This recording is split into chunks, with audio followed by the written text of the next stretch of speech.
Bienvenidos a La Plática. Un placer, como siempre, compartir este espacio. Hoy nos metemos de lleno en un tema que, la verdad, cada vez resuena más en el mundo profesional.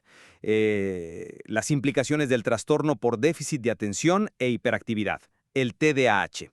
Estamos hablando de una condición neurobiológica que, bueno, como ya sabemos, impacta lo que llamamos funciones ejecutivas, ¿no?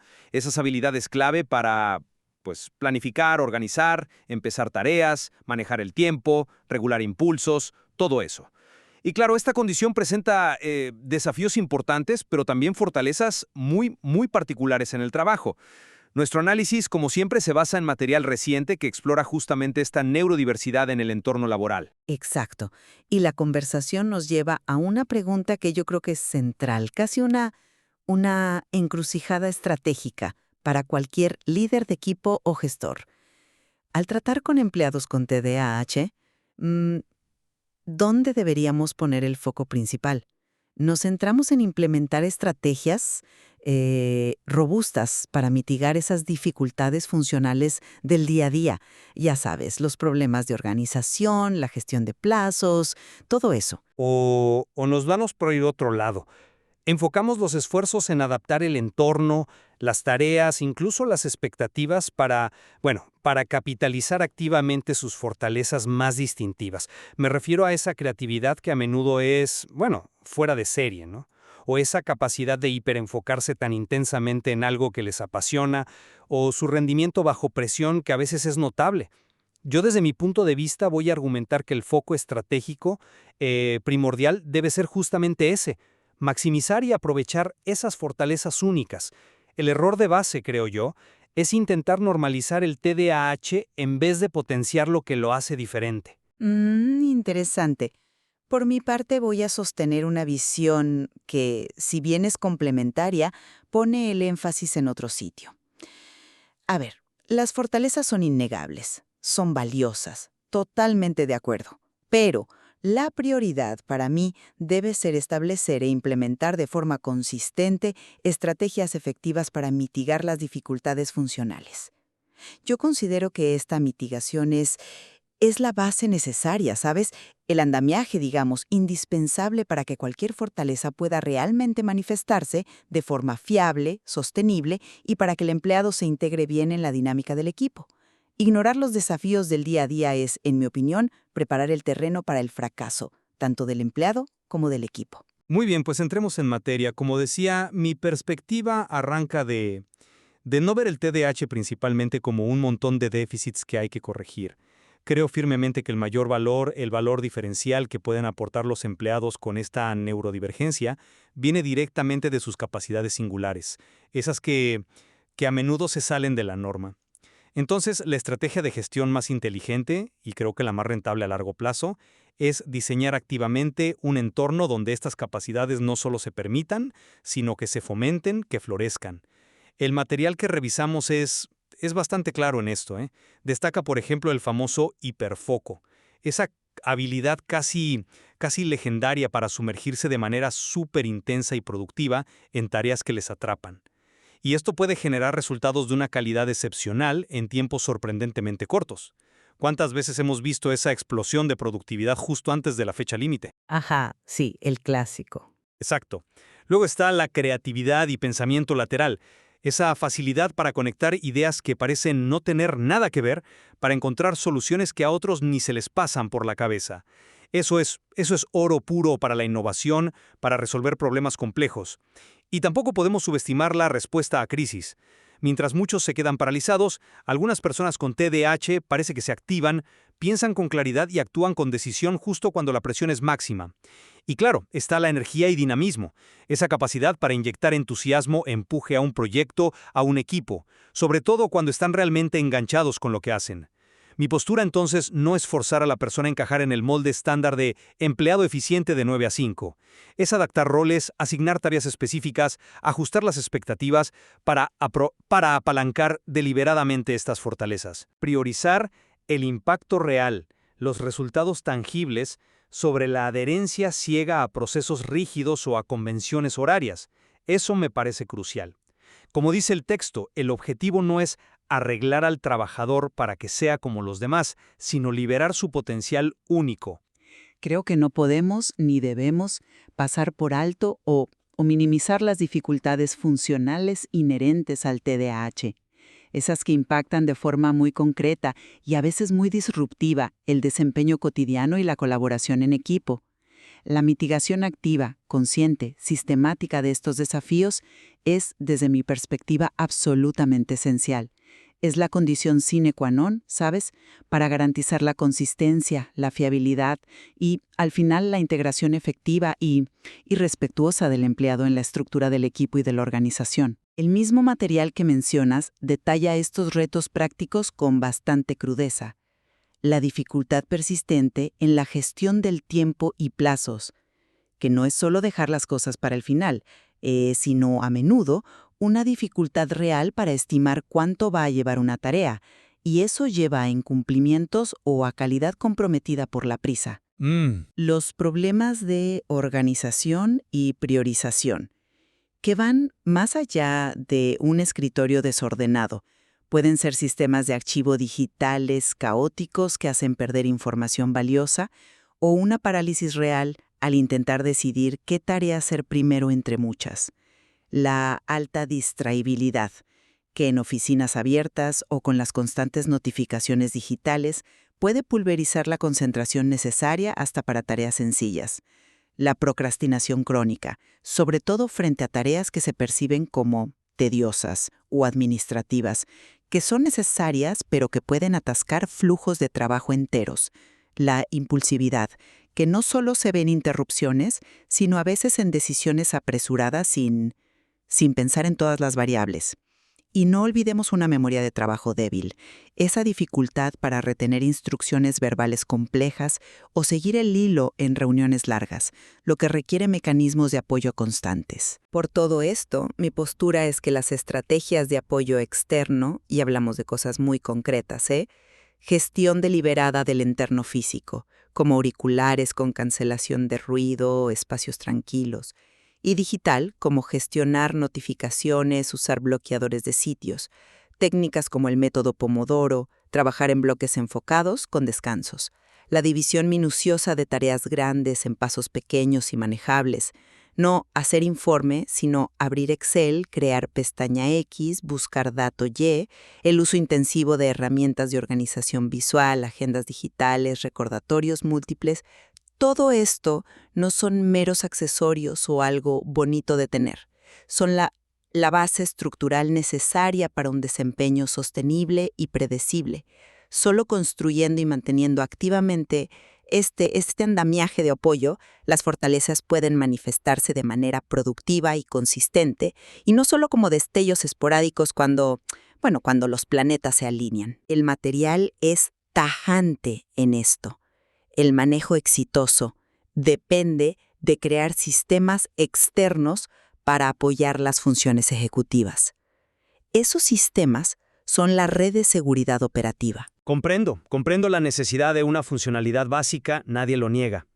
Es evidente que hay desafíos operativos, pero mi preocupación es que si centramos primordialmente la estrategia en la mitigación, corremos el riesgo, y creo que es un riesgo serio, de convertir la gestión del TDAH en una especie de ejercicio constante de reparación de déficits.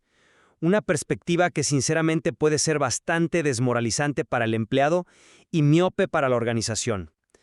Las herramientas que mencionas, Pomodoro, alarmas, claro que son útiles. Son soportes tácticos valiosos, sin duda. Pero insisto, la estrategia fundamental, la visión a largo plazo debería ser, mucho más ambiciosa. Debería centrarse en asignar tareas y diseñar roles que exploten deliberadamente esas fortalezas inherentes que ya discutimos. La creatividad explosiva, la habilidad para navegar crisis, la capacidad para esos sprints de trabajo intensos y productivos. El propio material, de hecho, recomienda explícitamente buscar o adaptar roles que demanden estas habilidades, en lugar de insistir en encajar a la persona en tareas, monótonas o repetitivas que chocan de frente con su neurobiología. Pongamos un ejemplo concreto. Si tienes a alguien con una capacidad demostrada para la innovación disruptiva, para generar ideas que cambian las reglas del juego, ¿No es estratégicamente más inteligente poner a esa persona a liderar sesiones de brainstorming, a explorar nuevas líneas de negocio, en lugar de dedicar el 80% del esfuerzo de gestión a asegurar que archive perfectamente sus correos o complete formularios administrativos a tiempo? El objetivo, y lo repito porque me parece central, no es arreglar al trabajador para que encaje en el estándar, sino rediseñar inteligentemente el trabajo para aprovechar su singularidad. Sí, pero yo lo veo desde otro ángulo. Reconozco la potencia de esa idea, la de asignar tareas acordes a las fortalezas. Suena ideal, la verdad. Pero seamos pragmáticos. ¿Cuántos roles en el mundo real consisten exclusivamente en tareas estimulantes, creativas y de alta presión? La realidad de la mayoría de los puestos, incluso los más creativos o estratégicos, incluye una dosis significativa de tareas, pues administrativas, de seguimiento, de comunicación rutinaria, de mantenimiento. Son tareas quizá menos glamurosas, pero absolutamente necesarias para que la rueda siga girando. Y es precisamente ahí, en el manejo de esas tareas esenciales, pero potencialmente tediosas para alguien con TDAH, donde las estrategias de mitigación se vuelven cruciales. No secundarias, cruciales, absolutamente centrales. El control activo del ruido con unos buenos auriculares, mantener un espacio de trabajo físico y digital minimalista y ordenado, la disciplina casi ascética para gestionar las pestañas del navegador y silenciar notificaciones, el arte de descomponer una tarea abrumadora como preparar la presentación trimestral en pasos absurdamente pequeños y concretos como abrir PowerPoint, elegir plantilla, crear diapositiva de título. Todo eso es fundamental para el funcionamiento diario sostenido. Son los mecanismos que permiten cumplir con las responsabilidades esenciales, aunque no sean las que provoquen un torrente de dopamina. Ignorar esta realidad, esperando que la persona funcione únicamente en sus zonas de genialidad mientras las tareas básicas se acumulan o se hacen mal, me parece poco práctico y potencialmente muy perjudicial para el individuo, para el equipo y para los resultados generales. La cita que mencioné antes no es casual, es el eje, el manejo exitoso. Depende de crear sistemas externos para apoyar las funciones ejecutivas. Esos sistemas son la infraestructura que permite operar día a día, la que evita que la casa se caiga mientras el genio está creando en el ático. Sin esa base, la genialidad es irrelevante o incluso contraproducente. Pero esa infraestructura, esa red de seguridad que describes, si se convierte en el foco principal y se aplica con demasiada rigidez, puede precisamente ahogar la flexibilidad, que a menudo es el caldo de cultivo para que esas fortalezas excepcionales brillen. Y eso los lleva al siguiente punto clave, el eterno dilema entre flexibilidad y estructura. Yo defiendo, con vehemencia, la flexibilidad en horarios, en métodos de trabajo, en modelos híbridos, como un habilitador clave, no como una concesión. El hiperenfoque profundo o la chispa creativa no respetan el reloj de fichar de 9 a 5, ¿verdad? El material que analizamos plantea una pregunta retórica que me parece muy potente. Si un colaborador entrega un análisis estratégico brillante, un código impecable o un diseño innovador a las 7 de la noche, porque fue entonces cuando encontró su flujo de concentración óptimo, ¿realmente importa si no estuvo físicamente calentando la silla en su escritorio durante el horario tradicional?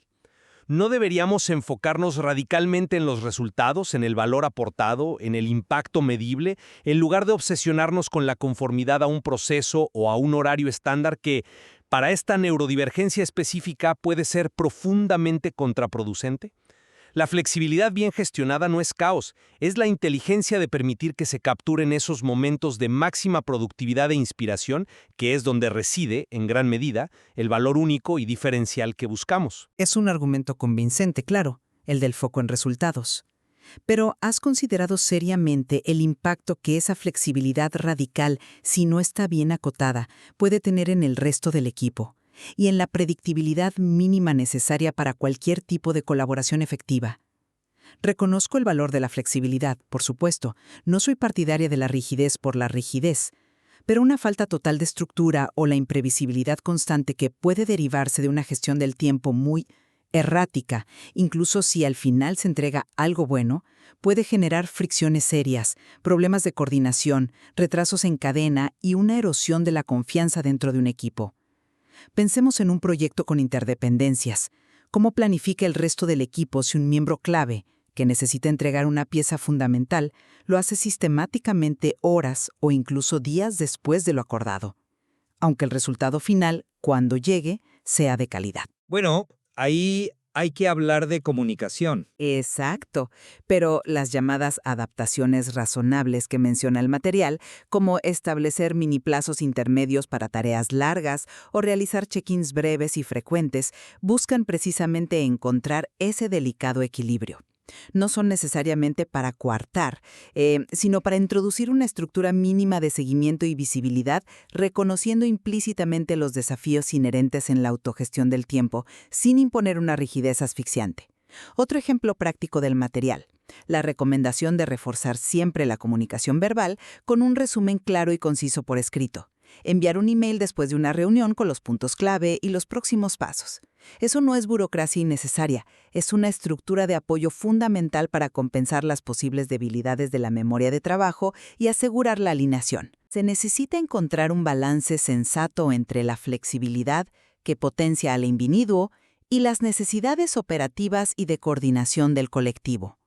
La pregunta clave es: ¿cómo garantizas la colaboración fluida si la flexibilidad de uno se traduce en la incertidumbre constante para el resto? Entiendo la necesidad de balance, pero volvemos a la cuestión fundamental de dónde ponemos el peso principal al definir qué significa el éxito laboral para una persona con TDAH en un rol determinado. Para mí, y creo que es el enfoque más estratégico, el éxito se mide primordialmente por el aprovechamiento efectivo de ese potencial único e innovador que la persona trae a la mesa. Se mide por el impacto real de sus contribuciones creativas, por su habilidad para desatascar problemas complejos que otros no pueden resolver, por su desempeño sobresaliente y decisivo en situaciones críticas o de alta presión. El material concluye, y cito textual, que con el enfoque adecuado y un manejo informado, estas personas pueden ser miembros innovadores, productivos y valiosos de cualquier equipo.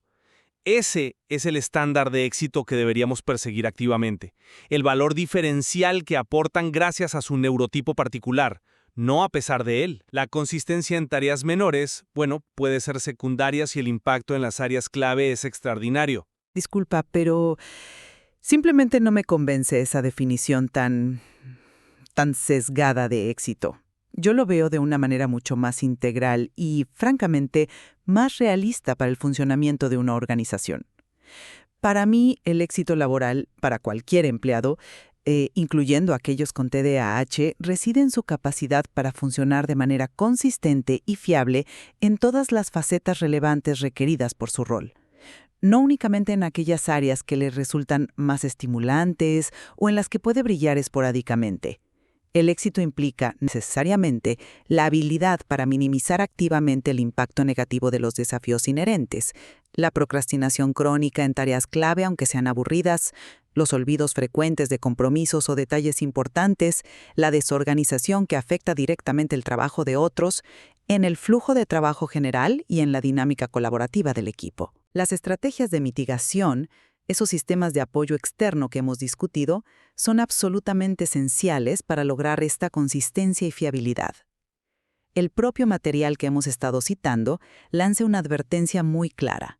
Gestionar el TDAH con ignorancia o con una rigidez inflexible, y yo añadiría que ignorar activamente los déficits funcionales y la necesidad de apoyo es una forma sutil pero peligrosa de ignorancia, puede llevar directamente a la frustración y baja productividad, tanto para el empleado como para quienes lo rodean. Por lo tanto, desde mi perspectiva, el éxito no es solo el pico aislado de genialidad ocasional. Es un desempeño global, sostenible, predecible y fiable que integra tanto el aprovechamiento de fortalezas como la gestión efectiva de las dificultades. ¿De qué sirve la genialidad esporádica si las tareas esenciales que sostienen el día a día quedan sistemáticamente incumplidas o mal ejecutadas? Entendido. Resumiendo mi postura, si bien reconozco la utilidad de las herramientas y estrategias de mitigación como Como soportes necesarios, creo firmemente que el enfoque estratégico más valioso, el que realmente puede transformar el impacto de un empleado con TDAH, reside en adaptar conscientemente el entorno, las tareas, los roles y las expectativas para liberar y capitalizar activamente su potencial distintivo. Esa creatividad única, ese hiperenfoque productivo, esa energía en momentos clave, son activos a potenciar. Las herramientas de mitigación son importantes, sí, pero secundarias a esta meta principal de aprovechar lo excepcional que ofrecen. Y yo reafirmo mi posición, que es complementaria pero con un matiz crucial. Aunque las fortalezas deben ser sin duda reconocidas, valoradas y, siempre que sea posible, aprovechadas, la implementación consistente, prioritaria y sistemática de estrategias y estructuras diseñadas para abordar y mitigar las dificultades ejecutivas inherentes al TDAH es fundamental. Es la base indispensable para construir fiabilidad, para asegurar una productividad sostenible en el tiempo y, en última instancia, para lograr una integración efectiva, respetuosa y funcional del empleado dentro del equipo y la organización. Sin esa base sólida de funcionamiento diario, las fortalezas corren el riesgo de ser solo destellos aislados e impredecibles, en lugar de contribuciones valiosas y consistentes. Creo que, ambos podemos estar de acuerdo en que estamos hablando de una condición compleja, ¿no? El TDAH es una forma importante de neurodiversidad en el lugar de trabajo y no admite simplificaciones extremas. No es simplemente una lista de déficits, ni tampoco un conjunto de superpoderes. Exactamente. Y creo que coincidimos plenamente, como también lo señala el material que hemos discutido, en que cualquier enfoque basado puramente en la ignorancia de la condición o en una rigidez inflexible que no admita ningún tipo de adaptación razonable es profundamente perjudicial, contraproducente y francamente poco ético. Así es. Y es interesante notar que el propio material fuente presenta argumentos y evidencias que pueden ser interpretados para dar soporte a las dos perspectivas que hemos expuesto hoy. Esto sugiere que quizás la aplicación óptima en la práctica, pues raramente sea un enfoque radical de esto o lo otro. Probablemente no. Lo más seguro es que requiera un enfoque mucho más matizado, flexible y, sobre todo, individualizado. Un enfoque cuidadosamente adaptado no solo a las características específicas de cada persona con TDAH, sino también a las demandas concretas de su rol particular y, algo muy importante que a veces se olvida, a la cultura y capacidad de adaptación de la organización en su conjunto. Lo que funciona maravillosamente para una persona en una startup tecnológica ágil puede ser inviable en una burocracia más tradicional y viceversa. Sin duda alguna. La conversación sobre cómo integrar mejor y de forma más inteligente la neurodiversidad, como el TDAH, en nuestros entornos laborales, es increíblemente valiosa y, diría yo, cada vez más necesaria. El material que hemos explorado hoy nos ofrece puntos de reflexión importantes para continuar profundizando en este diálogo. Dejando así a nuestros oyentes con la tarea de ponderar estas distintas perspectivas, considerar la evidencia presentada y reflexionar sobre cómo estos enfoques, el de capitalizar fortalezas y el de mitigar dificultades, podrían aplicarse o combinarse en sus propios contextos profesionales. Como bien dices, no hay una única respuesta correcta, y ciertamente hay mucho más que explorar y aprender sobre este tema.